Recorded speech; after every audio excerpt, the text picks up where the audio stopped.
This is the Athletes as Educators podcast. I'm your host, Angie Lewis.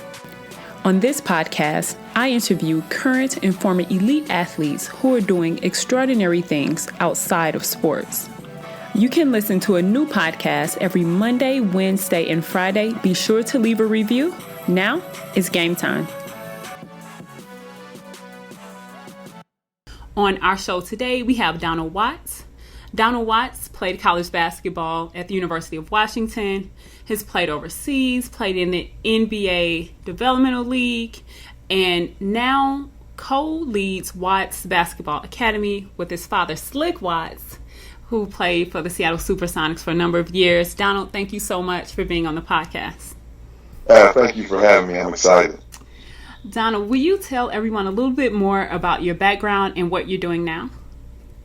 Well, I grew up playing the game of basketball. I feel like the way I came into the world, I really didn't have a choice. Not that I would have made a different choice. I love the game. My father played professionally for the Seattle Supersonics, played for the Houston Rockets, played for the New Orleans Jazz. So I grew up in the game.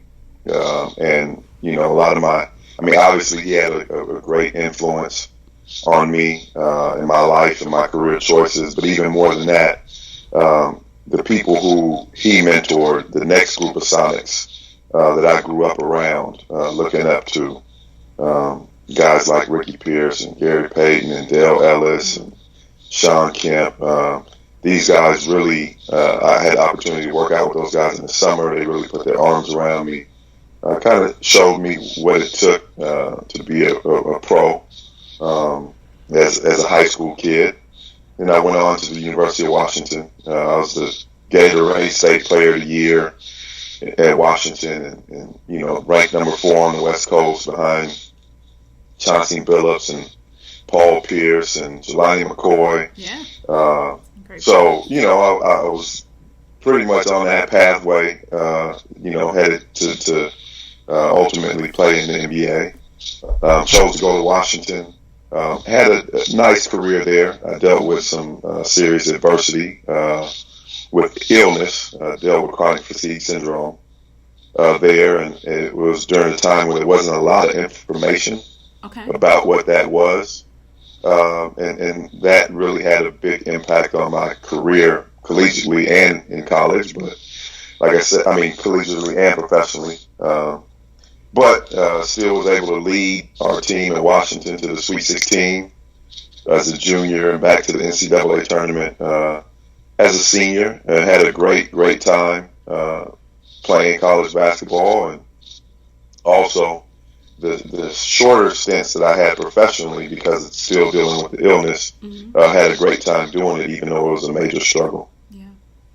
Donald, will you talk a little bit about the struggle? Because people are going to listen to this and they're going to hear that you were an All-American. They're going to hear that you were one of the top players in the state. Like, they're going to hear all of the great things that you've done, and they're going to think that it was easy.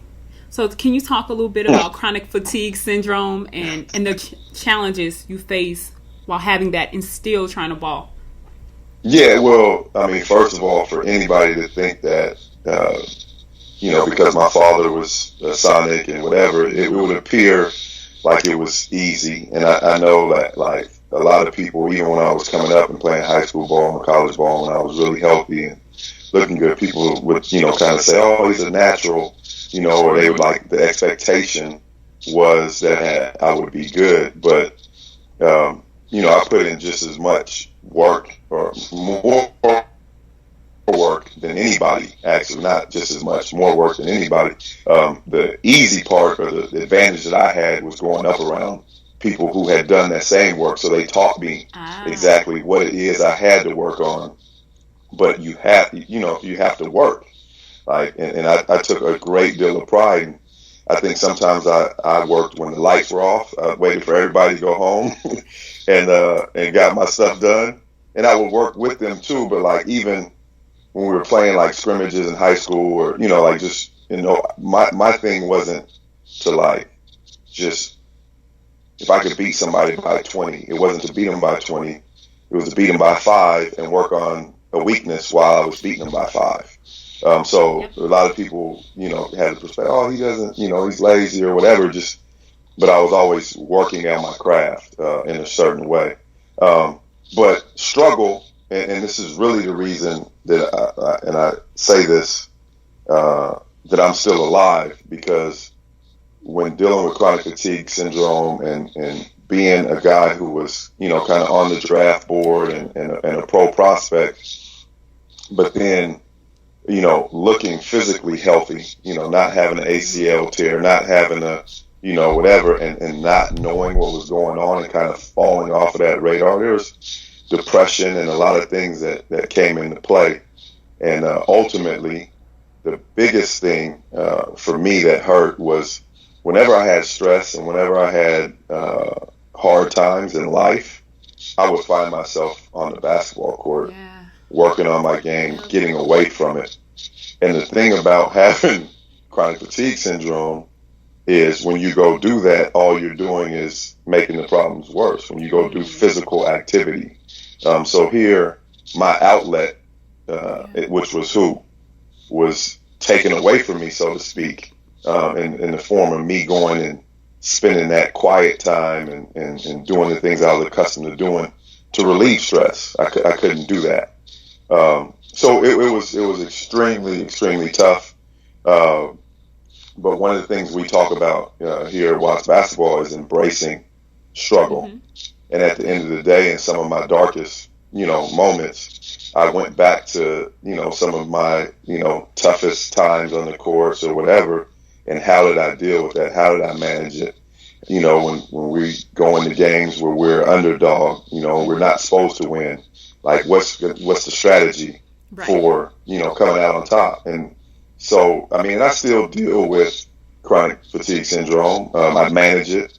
I'm in the middle of, being more committed, like no sugar, no flour, no wheat, really monitoring my exercise. I was about 15 or 20 pounds heavier than I was in college for the last 12 to 15 years. Okay. Right now I'm at my college, like, preseason playing weight. It feels good, I'm right? Feeling better. I run the stairs. Yeah.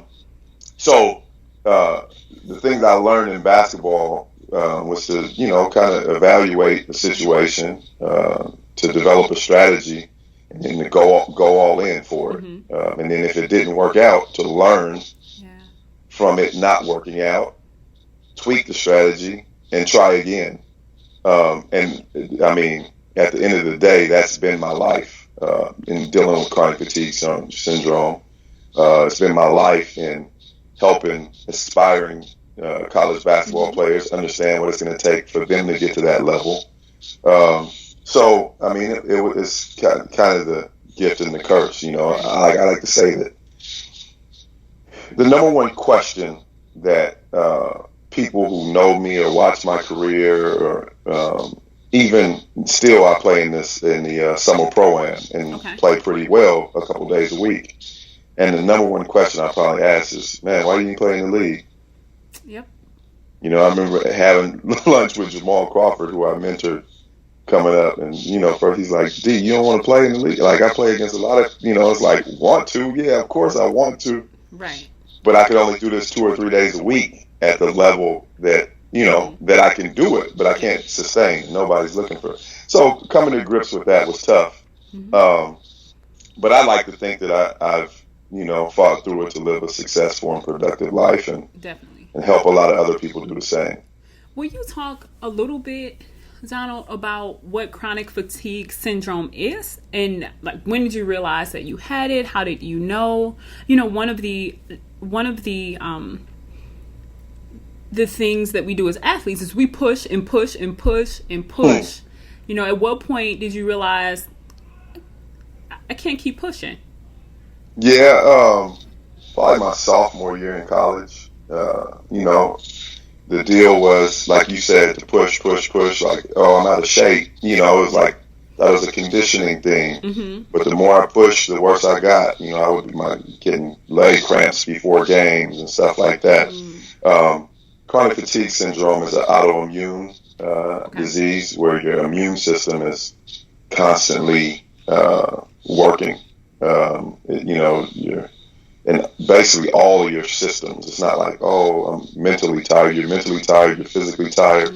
One of the things I do now is I use my Fitbit heart rate monitor to kind of gauge how my health, like how I'm doing diet wise. And just for an example, like when I started this program and started monitoring, my resting heart rate was at about 56. Okay. And it's not because I was in great shape. It was because like that's how low my energy functions were. Mm-hmm. And when I'm on point and doing things the right way, I'm up at around a 72. Okay. And that corresponds with my energy level, my recovery, and all sorts of different things. So it's like I said, when I first started dealing with it, I mean, I had some of the best doctors in the world at the school. Obviously, their motivation, they had given me a scholarship. They want to get me performing. They ran me through every kind of test, everything that was going on. Didn't come up with anything. I had to do a lot of information, research on my own. I had come up with a anti-candida diet, which is what I'm on now, which, becomes a fungal overgrowth in your system or whatever. And I tried that, and I thought I was killing myself the way I felt so I got off of it. But there wasn't information about the detox phase. I didn't understand that what I was feeling was necessary to get to the other side of it. Okay. Right? Now, there's a lot more information, a lot more support for somebody who goes through stuff like this. So it sounds like you're an advocate for making sure people understand that chronic fatigue syndrome exists. Because there are a lot of athletes who may be going through the same thing and don't know it, or their coaches don't know it. And it's important that they know and that information is out there. Yes, definitely. And I think it's something, the autoimmune deal, there's a lot of different diseases or symptoms that get thrown into the same hat with it. And like whatever, autoimmune suffer, there's some things that we can do for yourself, to really enhance the quality of your life. And it's important that people get to that information. Definitely. Thank you for sharing that.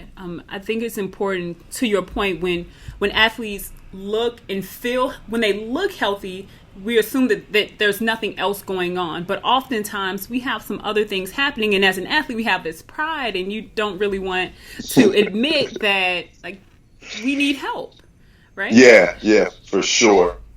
I tell, and I teach this in our kids, but I tell the kids, that we work with, our athletes, as athletes, we take a mountain and we make it a molehill. Yep. Not the opposite. Like you get kids walking in the gym, they want to be over dramatic. And, I actually, my son and I, my assistant who works with me, we were talking about running stairs last Friday after I dropped him off for school. And he said, I want to go. And I said, well, my son's 11. Okay. And I said, yeah, he knows the stairs. There's these huge stairs. I said, you want to go run these stairs before you go to school? He said, yeah. I said, it means you're going to have to get up at 6:15 in the morning. We're going to have to drive around across town and then come back. And he's like, yeah, I want to do it. So we did it, and we got to the stairs. He's like, oh, man, my thigh hurts. Oh, my leg hurts. Oh, and we're going to do these stairs 5 times. Like that's what we're here to do today. That's what you got up in the morning to do. I don't care how you get it done. You got 30 minutes to get it done. We're going to do it 5 times. And so he did it, and he was complaining, on his way up and on his way down. Then we got in the car. I said, hey, I'm not going to, those stairs aren't anywhere for an 11-year-old to be. Mm-hmm. You chose to do it. I'm proud of you for choosing to do it. I'm not going to get on you about how you did it, right? You chose to get up in the morning at 6:45. I'm not going to recommend that you come back at this time in your life and make that a part of your routine. But I will say this, son. On my 4th set of stairs, I thought I was going to throw up. Yeah. But I didn't tell you about it, right? I thought I wasn't going to make it, but I didn't tell you about it. Like, I came there to accomplish something, and that's all I focused on. So my lesson to him that day was, your legs hurt and my legs hurt. My back Exactly. hurt. I had all kind of pain. Yep. But I'm not going to speak that pain into the universe, right? I'm Yeah. going to think about my goal, what I'm there to accomplish, and I'm trying to get rid of the pain. I'm trying to, and so that's one of the lessons that you learn in athletics. And it's also kind of one of the lessons that backfired for me when it comes to chronic fatigue syndrome, because I can be very, very stubborn. But most athletes are, and because you're Yeah. trained, and it sounds like you were trained at a very early age with your dad, and just the influences that you had that you pushed through. There's a difference between. My dad used to tell me, boy, you ain't gonna eat. So if you didn't play, you weren't gonna eat. Nah, he would threaten me. We would do left hand layups. I'll be doing thousands of them. My neck hurts.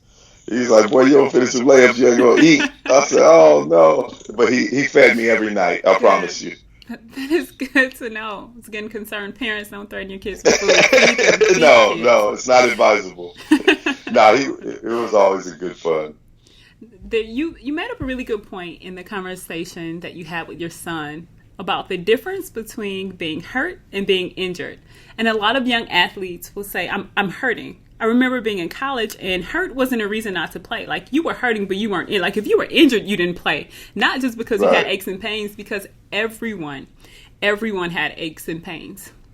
Let's shift a little bit and talk about Watts Basketball Academy. There is this pyramid, the player development pyramid, and I love it because it's really clear, it's concise, and it lays out what the foundation of player development should be. Will you talk about that and how you and your dad came up with that model? Well, I grew up playing AAU basketball. I grew up playing high school basketball. I grew up doing the whole thing. I felt like now youth sports has become such a business, and I'm in the business of youth sports. But I like to think that, I'm in the youth, like the priority is youth. And there's so many opportunities and people that are willing to put a jersey on kids and just throw them in the games. And like one of the things I've seen is that kids are I guess, better. They're in game situations earlier, but they're not better later. And I felt like the foundation, and me and I say I is we, me and my father too, because 75% of the things that I've, feel have come from my upbringing with him. But I felt like the foundation of basketball needed to be around the fundamentals of the game. And even before the fundamentals, the love and the passion for the game, and just playing, like playing, you just play around with basketball. You just play, you experiment with it. I already mentioned his name before, but you watch some of these great guards that have come out of the city of Seattle, and they're very creative. They're very good ball handlers, and you can see that their foundation was just playing with the ball. And there's that creativity that's established. And if you just play and you love it, and then you find somebody to teach you to a strategy for now having it take you somewhere, having it get you a college education. So specifically, okay, you love it, like you're playing with it, and you have an opportunity, if you tweak some things to now play college or play pro, then boom, like let's do that. And then you start working on your fundamentals. And then you learn how to compete, and then you learn how to win, and then you learn how to make a career out of it. And I felt like some of the model now that most people fall into is, like we're going to make a career out of this. Right. Before they love it. Yeah. Before they play with it. And then that passion, the passion is not the players, right? You have to push them, and you have to, so I feel like if, I felt like creating that pyramid, and I adapted it from somewhere I saw it before. I do a lot of reading and stuff, and I felt like just making a illustration of really what the process is like. And if you start at the top of the pyramid with games and all, then your foundation is gonna be weak and it's not gonna be strong. And so that's how we developed it, and then we developed our programs around that same thing. We don't do teams. We don't do teams because we feel like there are a lot of people who do them. Yeah. There's ample opportunity for kids to play in games. Too much, so to speak. And like for a kid, let's say for a high school kid, they go from their high school team to, as soon as the season ends, even here before the season ends, there are tryouts. Before, like, the high school teams are still in playoffs, and you have AAU programs doing tryouts for the kids that get put out of the playoffs early, that's right, or whatever. And then they fill out their rosters toward the end. Even some of the girls' programs, they'll try out in the fall. Play a whole for the summer teams?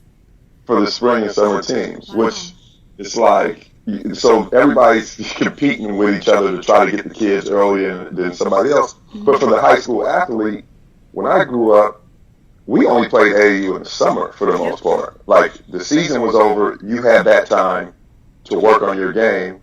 You tried to make an AAU team in June or July, and then you went on the road for a month. Then that was over, and you worked on your game yourself until the season started again in November. Well, now these kids go from team to team, and then they go to Las Vegas. They do the circuit, and then August comes, and then they have a showcase event. And it's like they're always on somebody else's program. Yep. And I'm trying to encourage them younger. You're in 7th and 8th grade, 6th or 7th and 8th grade. At some point, you just got to be on your own program. Yep. You look at the NBA MVP, best player in the world, in my opinion, Steph Curry. He had one college scholarship offer, worked out for him. It's been documented that he took time off of summer basketball. Yep. His dad's like, we're not doing this. We're working on your jumper. Like, paid off. We got some tweet to tweet, paid off. And I mean, there are other examples. LeBron and Kobe have both spoke out against the model. Right. I think AAU itself gets a bad name. It does. But I definitely benefited from it. It's kind of one of those unregulated industries, right, where there's no governing body, and I think that hurts kids. And so we want to do our part to make sure that parents and kids that are doing it to try to get to the next level have the right information and understand exactly what it takes. And Donald, you make some really good points, and I want to clear one thing up about AAU and summer basketball. That when we played a few years ago, AAU was the only entity, and so you win your regional AAUs and you win your state, then you go into the national, the qualifiers, and you go into the national AAU tournament. There's this huge opening ceremony. I mean, it was a really big deal. And now there are shoe companies that are involved in summer basketball, which is different than AAU. So you have like the Nike EYBL tournaments, and Adidas has their teams, and Under Armour has their teams, but that's different than AAU. But like us people from back in the day, like everything's AAU because it was the only thing that existed in terms of summer ball. If you rope it all in, you kind of get roped all into one, but it's not. No, it's not, and it's really amazing how quickly things have seemingly changed. What's some advice that you have for parents who are being told by a lot of coaches, your kid needs exposure. We're going to give them exposure, and this exposure is going to get them a scholarship. When we know only 1% of high school athletes actually receive Division I scholarships, only 5% receive college scholarships altogether. So how do parents balance exposure versus skill development? Well, I think you have to really figure out what your goal is. Okay. And I think one of the things we say is just because you can doesn't mean you should. And what I mean by that is just because you can make an AAU team or you can travel around the globe playing basketball doesn't mean it's the right time for you to do so. Okay. And there's something, people talk about exposure. They don't talk about exposed. Ooh. And if you're going out there without the skill set, without the right, then you're wasting your time. And there's somebody who is prepared that will embarrass you in order to receive that scholarship. Literally embarrass you. Yeah, literally embarrass you. So I like to. I'm a fan of all sports, and really, not really a fan, but I really study all sports. Okay. If you liken it to boxing and like putting if you have a prize fighter, you're talking about a 1% that get an opportunity to do this, right?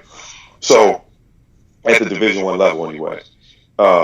So you'll never get a fighter as a trainer a title fight until they're ready until they're as ready as they can be, because once you get that chance, if you go out there and you don't do something with it, that's over, and so that's the thing I would say to parents. The travel basketball, so it definitely has a place in the basketball world. It's definitely beneficial. College coaches like it because everybody's right there.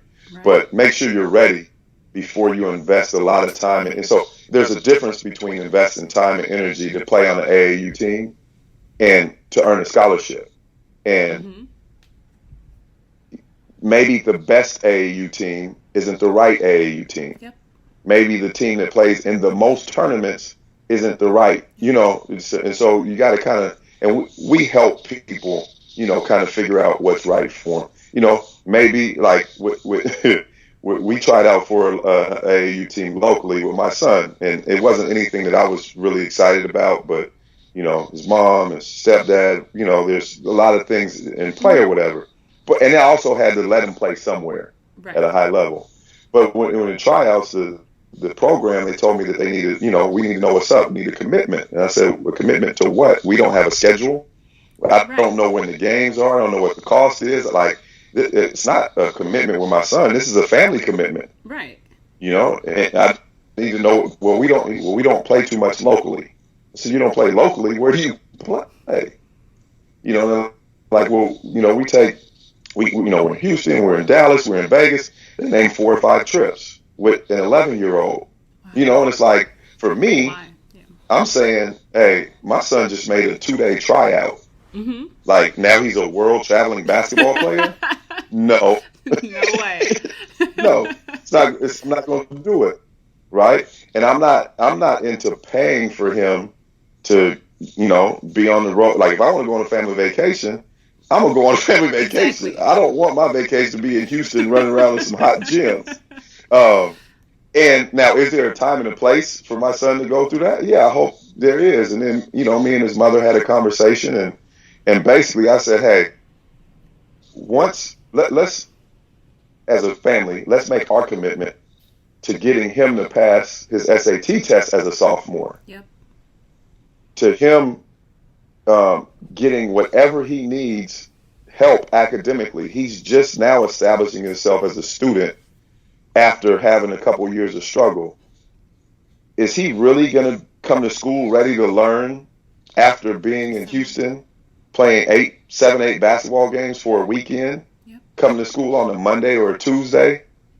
No, he's not. Like, I know, I was a tournament basketball player. Even for business people who travel, you go, you travel to New York, you come back, it takes you 2-3 days to get back adjusted to the schedule. Exactly. Well, the kid's school system is not set up for traveling sports. In college we had things in place to help us deal with those kind of schedules. Now you got kids flying all over the country, missing school, and really it's hurting their education. And it's, at the end of the day, if I felt like I did that for my child and invested in all that stuff, I'm devaluing the education, right? And I'm putting basketball ahead of that.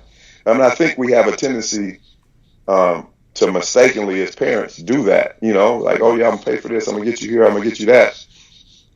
Spend all this money on shoes. Like, hey, tutor, Saturday school, like program, like if we commit as a family to getting his test, if he gets his test scores as a sophomore, then I'll invest in him anywhere. He can go anywhere he has to go once he's academically ready to receive what he's trying to. I see a lot of kids who have the athletic talent, but they haven't invested in academically. So at the end of the day, and I see a lot of kids around the Seattle area where, hey man, I can get you to a junior college without you ever going anywhere. Exactly. So if you have junior college academic standards, then you don't ever need to be on a plane to play basketball. You can get to the junior college off the playground. You don't need exposure for that if you got talent, Donald, so man, you have hit on so many points. Like, we could talk all day, but I want to pull let's do it again. Yes, we're gonna have to have a part 2 because this is so good. You talked about investing in your child's education, and what we know is if your kid does well academically, they're gonna have way more options athletically anyway. You could potentially walk on.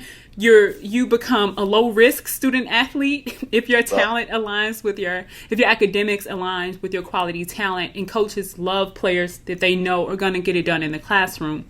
And as parents and as adults, as coaches who are working with student athletes, it's our responsibility to make sure that their priorities are aligned. And that's what I hear you talking about, how families come together to prioritize and make sure that students are ready when they're ready. Yeah, and I think one thing I'll say too is, a lot of these programs, they'll tell you, and they even told me, when are you going to start letting them play, like, it's political, and like, like if, and I told them, I said, hey man, you mean to tell me that because we didn't play here in 4th grade, that if we walk in here in 8th grade and we're the best player in the gym, you're not going to take us? Exactly. I don't believe that. Nah.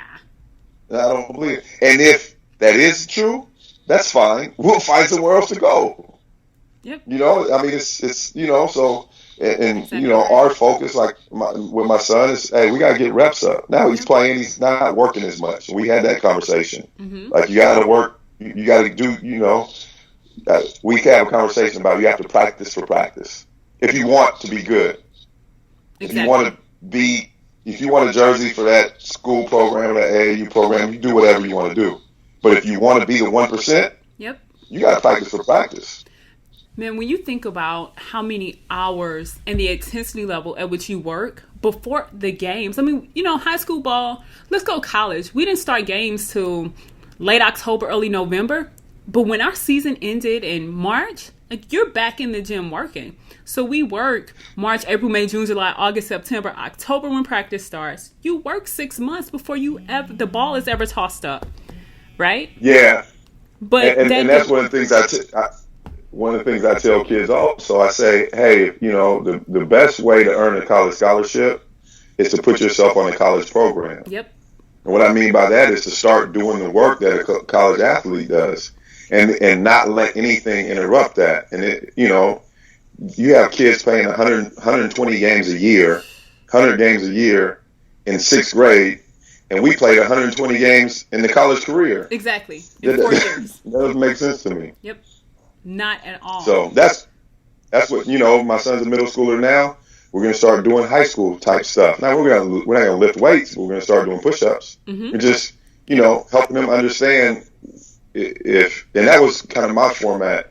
If I understand what the guys are doing at the level ahead of me, one level ahead, and I implement that, then when I get there, I can start working on the next part of it. Exactly. So when I got to college, I was working on, trying to get to the NBA, and I had all my college skill sets covered.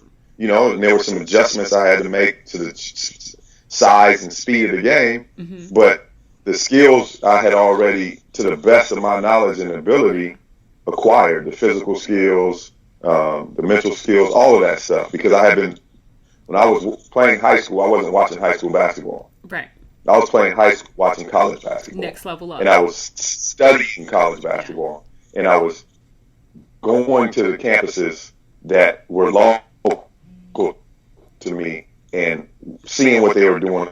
Mm-hmm. As I could to apply to my own goals and dreams. Donald, I would be remiss. No, it's really important to talk about like focusing on that next level up. I would be remiss if we didn't talk about how often you got your butt kicked when you first started playing. Because players need to know. So this is what happens, right? We see this all the time. A player will start playing with the team and they don't get clocked. And then they go to another team and they don't like the coach and then they go to another team.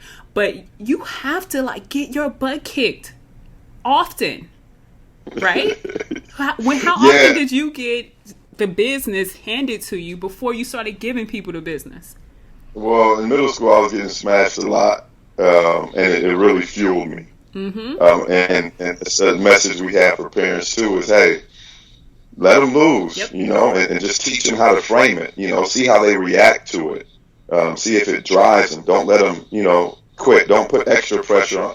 Like, if your son gets his butt kicked, your daughter gets her butt kicked, then don't get in the car and kick their butt too, right? They already had teach them how to handle it, how to manage it. I took a lot of them. I had a conversation last summer with a group of my elite level high school and college athletes. I said, how many guys appreciate a good butt whooping? Yeah. And they're all looking at me like, who appreciates that? So we'll learn to. I walk around the city and I try to. All the pros are away playing. I'm here. I still can play at that level. And I'm looking for somebody to challenge you to kick my butt, to show me what I need to do next. Even though I'm 38 years old and my days are done, I just am in that mode, it's critical. It is. It's critical. I don't want like my son to be on a team that goes 200-0 in middle school. Like that's not the priority for me. The priority is for him to be in some heavy competition. Yep. And see how he handles it. To be challenged over and over and over again. To be challenged, and if we make it to the NBA and we get a chance to represent an organization like Steph and the Golden State Warriors, then it's time to win. You get paid. Exactly. Yeah. Then it's time to win. But even LeBron, they took that butt whooping last night from the Golden State Warriors, and it's this is a sign of what the work we have to do. It makes you better. It does. It absolutely makes you better. If you have the right perspective, it makes you better. And it's a necessity, man. I think that parents have to put their kids in a situation where they're probably going to lose. Like, take them to the playground where they're going to get beat up. I grew up with older brothers and got my butt kicked from the time I put a ball in my hand. And it wasn't probably until maybe freshman, sophomore year in high school, when I really came into my own athletically. But I absolutely value that. And the biggest lesson of getting your butt kicked is that transfers off the court, because this is so much bigger than basketball. So what happens when you have a test? When you do bad on a test, how do you rebound? Are you going to blame your teacher for not teaching you, or are you going to go and be proactive and get extra help? That's exactly it. And I like to say this too in my family. I say I would rather have my family be bullied than be the bully. Because at the end of the day, the bullies aren't the ones who are successful in life, right? It's those little kids who were bullied and picked on and kept getting up and kept fighting back that end up as adults looking down on the bully and saying, really, you were the playground bully? Yep, that's true. You know what I mean? You're absolutely right. And so, that do I want my child to be bullied? No. But if I had to have a choice between being the big bad wolf and not, for my children, it's not at this point in life. I would rather be teaching my children how to deal with the bully than trying to teach them to not be a bully. You know what I mean? And because when you have a long-term outlook and looking at what makes people successful and what kind of people are successful, it's the people who have to grind and have to fight early in life, but keep that fire burning, and that grind, fuels the fire. So and that's what I encourage for our kids too. You know, even if I had my wish and I could in youth basketball, like wave a magic wand, I would make all the teams as equal as possible, right? And then let the kids go battle it out. When I go to a gym and I see a team win by 80 or, win 80 to 30, who's benefiting? None of them. Nobody. Nobody's, the team that win, they might feel good, but that's not real. It's like, especially in the middle school age group, where it has nothing to do with how good you are at basketball. It has everything to do with the rate of physical maturity. And I think we lose a lot of athletes, a lot of potential athletes, because parents don't understand that. They think because your kid gets crushed in seventh grade, that now they're not a good basketball player. Exactly. And that's not the truth at all. It definitely takes time for players to grow into their bodies, into an understanding of the game. I interviewed someone who grew 5 inches in one summer. So between sophomore and junior year in high school, he went from 5'7" to 6'2", and then when he was in college, he grew 3 more inches. And so it definitely takes time. You talked about the fire, like having that fire burning. What is that fire for you, and what keeps you going with Watts basketball? What makes you get out there and play twice a week? What's that inside of you? The fire I have to go back to my dad. It comes from 2 things: the love of the game of basketball and the love of people. Okay. And the desire to, and I grew up dreaming of not only playing in the NBA, I want to be a Hall of Famer. I wasn't like, I want to get to the league. I had huge dreams. Yeah. Those things didn't come to fruition.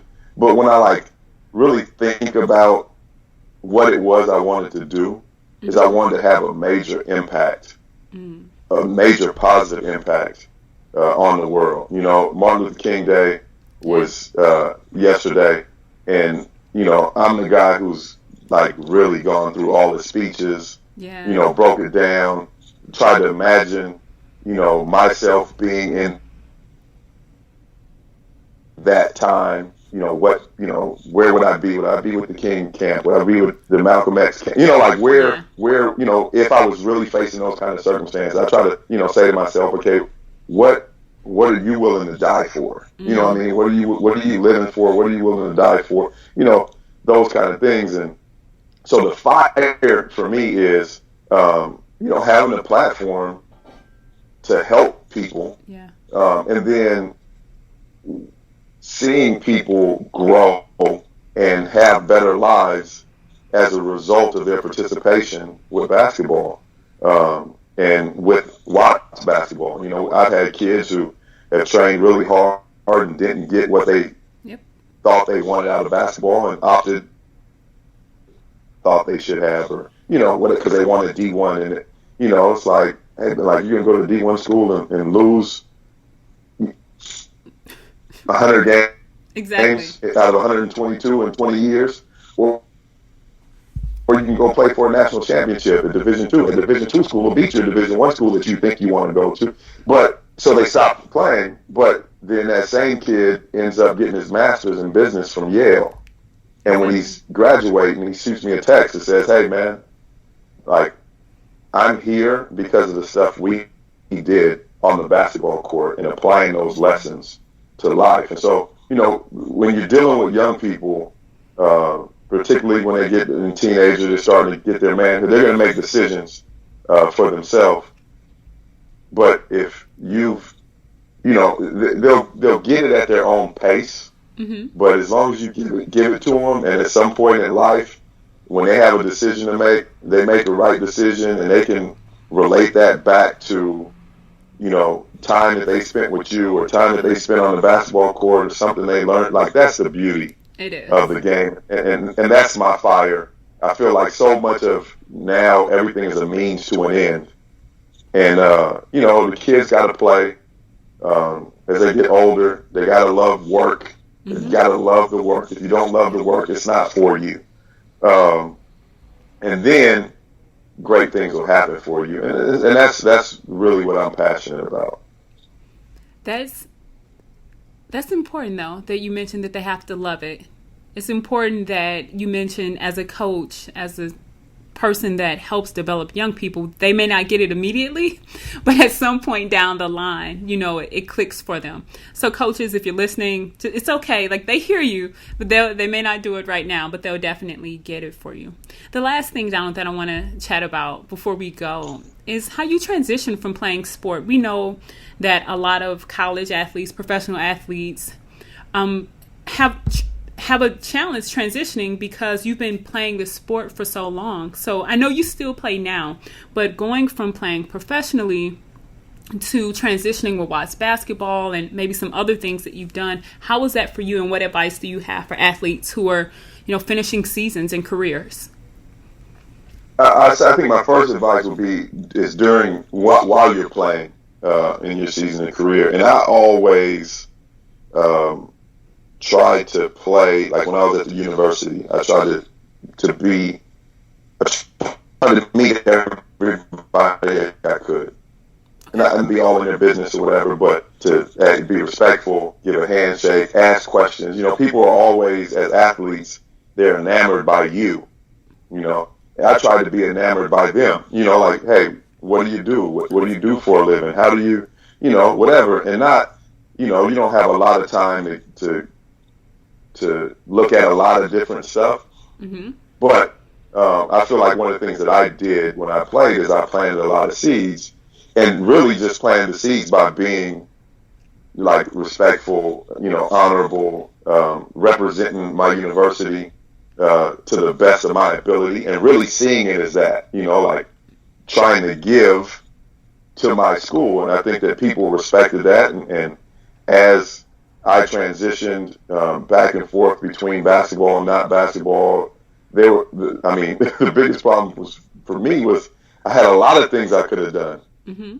And really trying to choose what was gonna be. I had one thing I wanted to do, and that was to ball, but then when ball wasn't quite working right, I could, dabble in this. I've been a paraeducator for the Seattle Public School District. I've done my training business, for a long time now. But they're done some color commentating with the TV and TV stations, done radio analysts. Just done some acting. Like I've been all over the board with things, but ultimately all those things were things I was just kind of doing because I wanted to get back to playing. And the decision for me that like really got me out of the chasing basketball was my kids. I had a couple kids, and they have different mothers, and my priority then became, okay, where do I go to be the best father I can be? Before that, the only thing I was worried about was trying to be the best basketball player I could be. And I felt like, with my upbringing, there was nothing in the world that I would be better at than playing basketball. Okay. And then once I had my kids, I felt like, no, like there's nothing in the world, like the thing that I'm going to be the absolute greatest at, that I'm going to work the hardest at, is being a father to my kids. And then I designed my career really around that. Doing Watts basketball allows me to be with them. It allows me to be with them and their friends, because they make friends through basketball. It allows their friends to hang out with us. So now I don't have to wonder what kind of characters you're hanging around. True. Like, I know the people who you're around, and I'll know when your teenage friend who doesn't have a father at home is struggling, and I'll be hopefully the person that they'll come to help them deal with things, as opposed to my son being off with somebody else being influenced by them, right. Or my daughter, same way. So that was my transition. That was, how I decided to make the transition. And then the biggest thing, like I said, the biggest thing for anybody that's transitioning or that's currently playing is to always view it. Our slogan is Game Changers for Life. Okay. And to always, see what the game can do for you outside of the game, the people that you come in contact with, like your teammates, your fans. Like if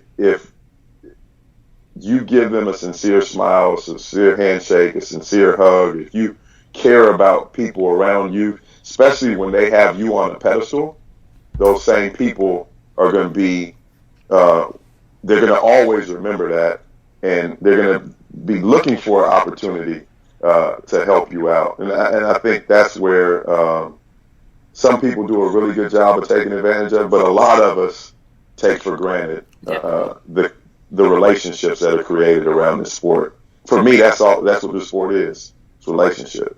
It is.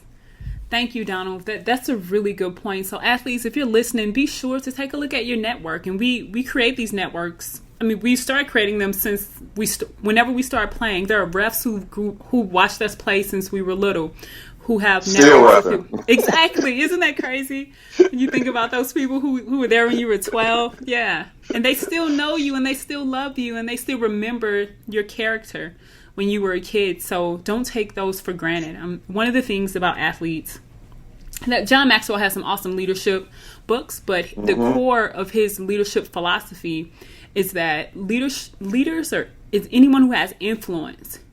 And I believe that athletes in our culture have more influence than the vast majority of our society, simply because we're playing a sport, especially when we play it at a high level, and the amount of visibility.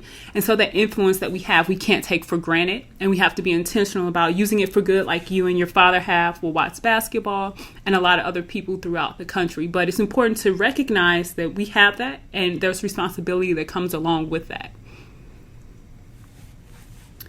So, Donald, what is your one piece of advice as we close? What's your one piece of advice for young athletes out there? I guess the one thing I would say is to embrace struggle, right, and to cherish your mistakes, because they're critical for development. So those are my two pieces of advice. It's all about the struggle. That's what makes us who we are. Yep. Is how we handle those things. Not if we struggle. Everybody struggles in their own right. But how you handle it makes you who you are. And then the other part of that is mistakes. People view mistakes as a bad thing, but we view them as critical elements to growth. Perfect. Embrace struggle. No, that's not right.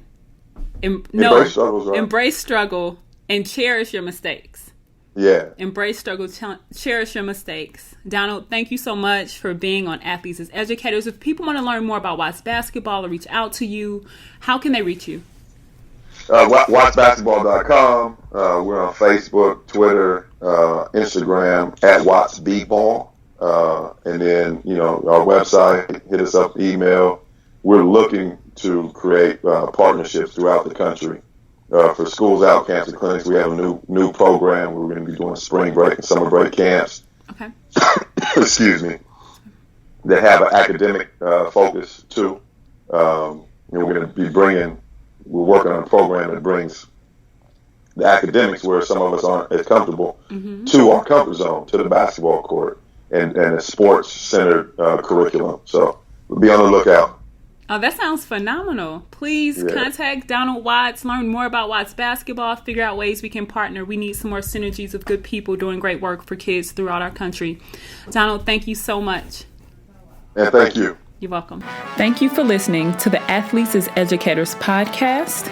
Be sure to subscribe, leave a review, and listen in every Monday, Wednesday, and Friday to hear how current and former elite athletes are changing the game.